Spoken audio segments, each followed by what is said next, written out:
What interests you the most?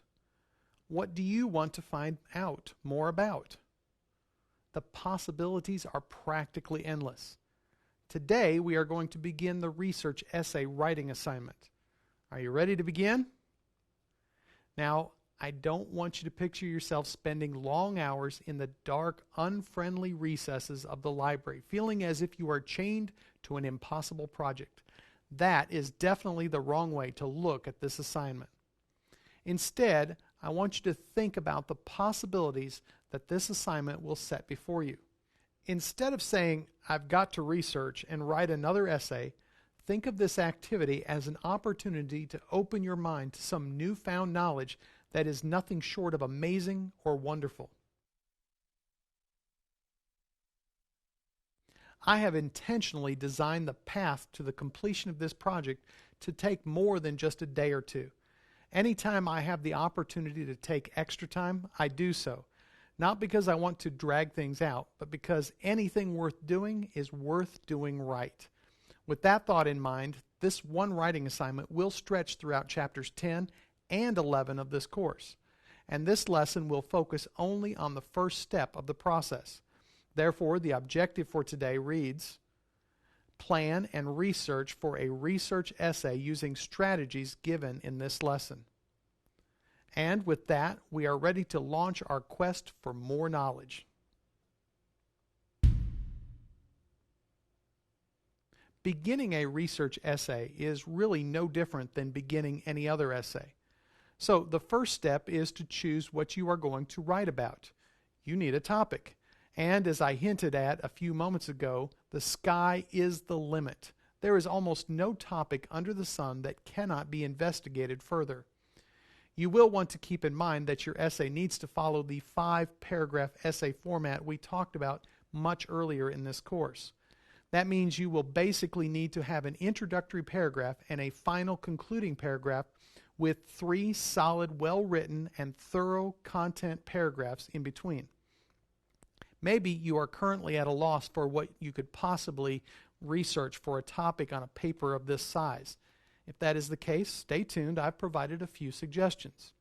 First, you could choose a topic that many people, or for that matter, the whole world wonders about. Did a topic come to mind already? If not, I have prepared a video for you with several topics on several different areas of interest. Maybe that'll help you get started. As you watch, I would just sit and listen. Don't try to write down all of these possibilities. You'll find that they will be listed much too quickly to write them all down. Rather, just sit and listen and see if one of them just doesn't jump out at you as that magic possibility.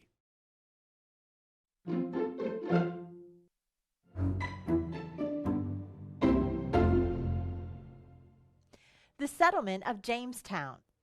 How did God use the voyage of Columbus to change the world? How did diet affect early settlers' health, families, and lifespans? How availability of materials like water, proper soil, and useful trees affected early settlements. Where do names of places in the United States come from? The effect of diseases brought by settlers on Native Americans. The idiom Geronimo. Using math functions to track the progress of disease. Diseases that were common in the swampy area of the settlement. The political, economic, and social situation in Spain before Columbus sailed. Columbus landing in San Salvador. Why did King Ferdinand and Queen Isabella decide to finance Christopher Columbus's trips? How new settlements affect local ecosystems and native animal populations. The interaction of human population growth or decline and animal population growth or decline in a specific area. How has the discovery of penicillin changed the world? How Spanish culture has affected the culture in Latin American countries and how it was mixed with the natives' culture. Where are your family roots, and what does your family name mean? The invention of the cotton gin. The weather's effect on farming. How do lifestyle differences affect our lifespans? The invention and impact of the telegraph. How did the telegraph operator transcribe a telegraph message? Report on the history of how tools for refrigeration, sewing, or mowing the lawn have improved over the years. Immigration's impact on the development of the English language. How did the metric system get its prefix names? Why do some mathematical terms come from Greek and others come from Latin? Does English have anything in common with Greek?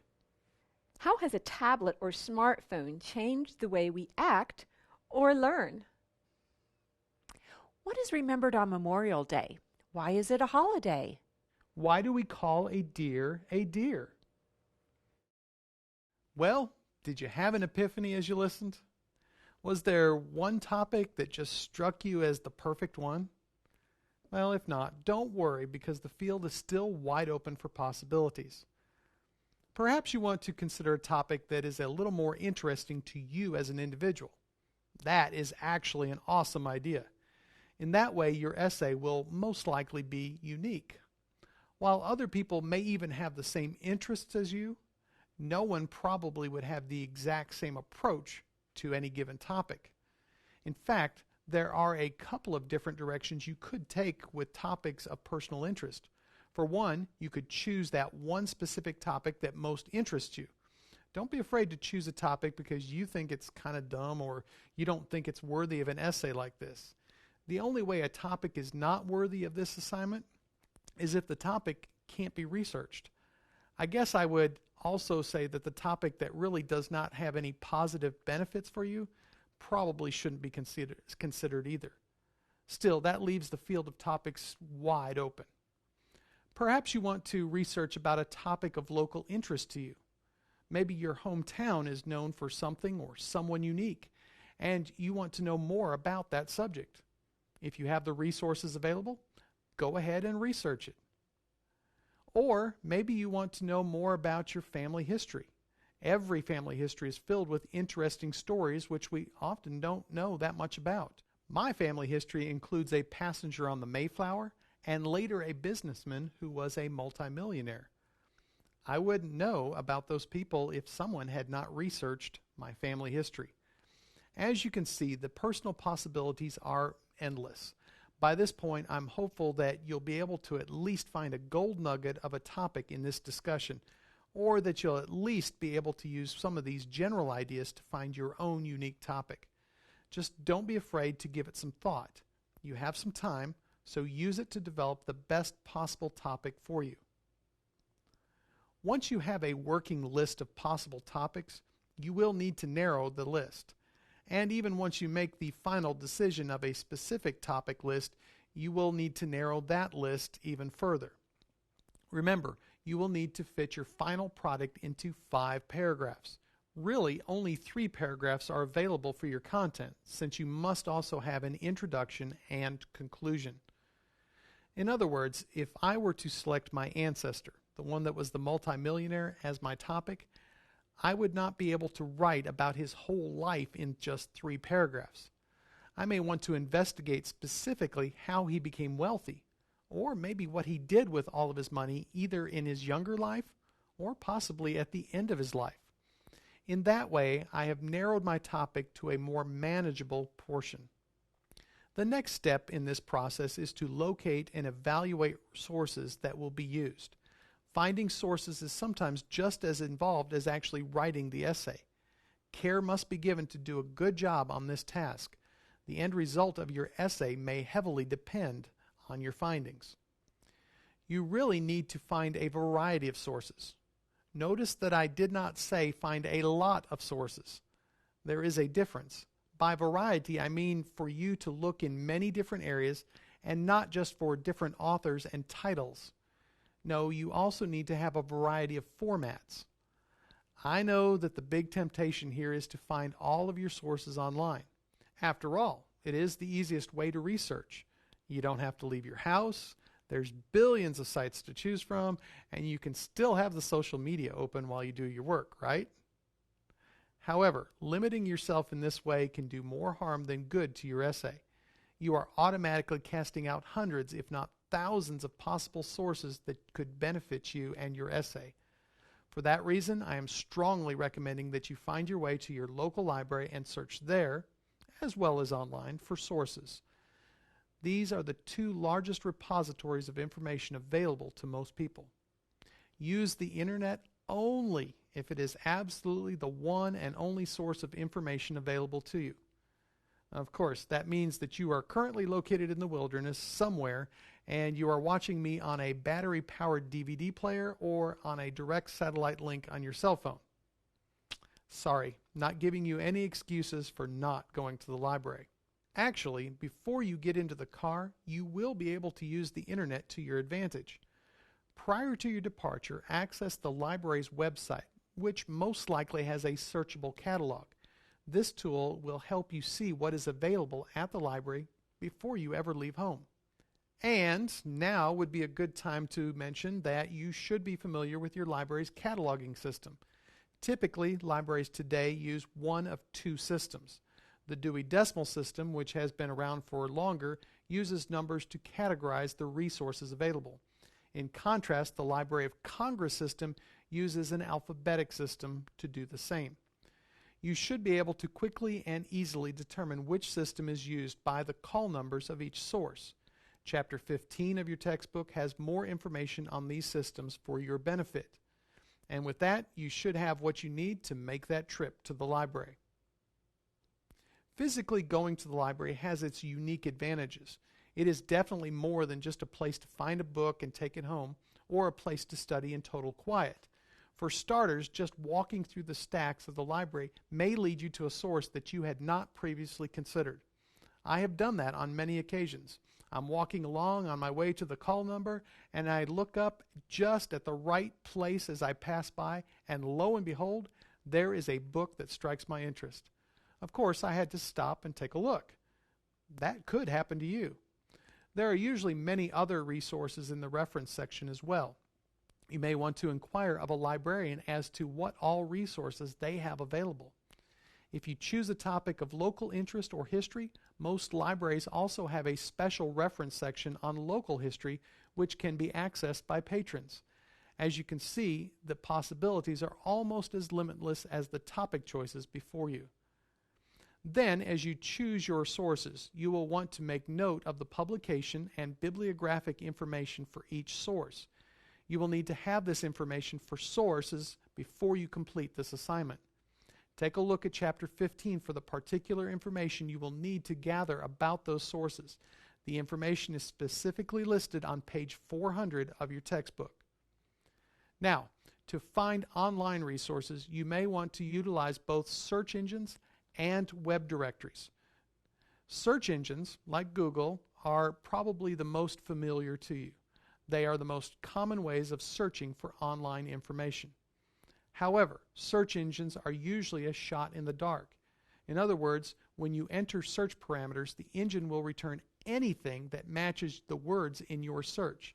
You are likely to receive a monumental list of possible sites for which you need to visually search possible useful sites within that list. That is where web directories can be useful. These directories act a little bit like a library cataloging system for online sites. If you are looking for a very limited subject, a web directory will possibly help you to find relevant material more quickly. Of course, there are ways to narrow the scope of your searches from a search engine. You could try a Boolean search. You may have seen that term before and wondered what it was. It is a way of adding to your search to narrow the material returned by the engine you are using. For example, if you include the word "and" in all capital letters between the words in your search, the search engine will know to look for sites with both terms in it. You can also use the plus and minus symbols to add or subtract ideas from your search. If you are looking for a specific item, you may try typing an exact phrase and placing quotation marks around the phrase. That tells the search engine to return only sites with exactly the words in your phrase. And one other idea in this section, you may also try limiting the scope of your search by typing in your topic and then typing a space, colon, and domain name.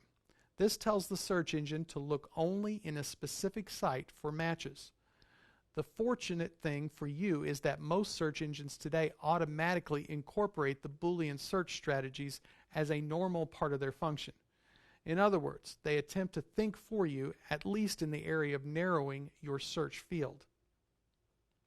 When you find possible sources, you may find that not all of the sources will be helpful or even usable. You really need to evaluate these sources based on certain criteria. I know it's hard to believe, but not everything found online, or for that matter in the library, is accurate and true.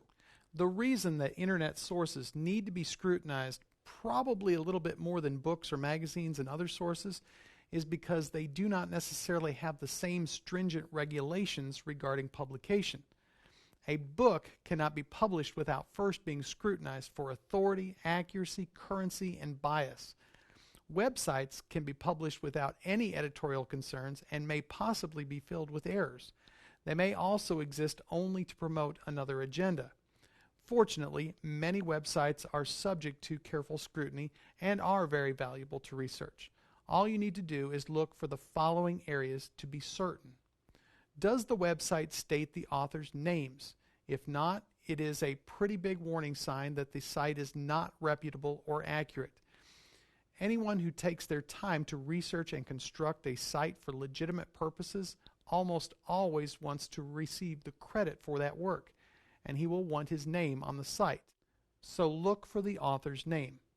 And while I'm on that topic, let me also add in here that some encyclopedic sites may be very reputable, but they won't have the author's individual name just because of the type of site that it is. Then look for the author's credentials. There is a big difference between a site completed by an average person for their own entertainment and serious researchers who wish to disseminate valid data. Is the author a professional in the field he has written about? While it is not a 100% guarantee, usually a person who earns their living in a given field will want to be accurate. With research essays, you cannot afford to carelessly fall for inaccurate information. Also, look to see when the website and its information was posted.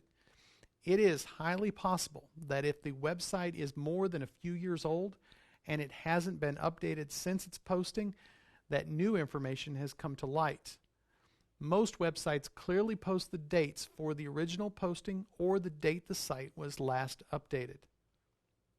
Finally, evaluate the site for any noticeable or excessive bias. While it is true that all authors will have some bias, as a researcher you do not want to be caught off guard because you used information that proves to be inaccurate because someone had an axe to grind. This is a very real possibility, especially if you choose a topic related to current events. Therefore, do not forget about this step of evaluation. Once your sources are set, then you will need to take notes. When you do start this part of the process, do not haphazardly write down information because it is on the same subject as your topic.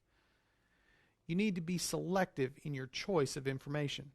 Earlier in this lesson, I told you that you needed to narrow your topic. To do the topic justice in 3 paragraphs requires a narrow topic. For that reason, I told you to pick a particular idea of a general topic. When you take notes, you must write down only information that provides a solution to the dilemma you are inquiring about in your essay. Again, if I were writing about my wealthy relative and I had narrowed my topic to what had happened to his money after he died, then I'm not going to take a bunch of notes about his life. The only reason I would want information about his life is to give some basic foundation for the specific subject. Primarily, my note-taking would dwell on the individuals that governed the distribution of his money and the people or groups who benefited from the money, including myself, as a recipient of an inheritance. The lesson here is to choose carefully on the material that you will need in your paper. Of course, you will want to write down as much information as you can find on your specific subject. Even if you think you might not use the information included in your notes, it is better to have it now and eliminate it later than to need it later and not have it at all. Also, do not copy every note word for word out of the sources. This is a practice that often causes an author to fall into plagiarism. Instead, you should read a section of your source and then, in your own words, write down the information. This helps to make your essay more your work instead of a regurgitation of somebody else's work. Of course, you want to document in your notes the source's bibliographic information for every note you take.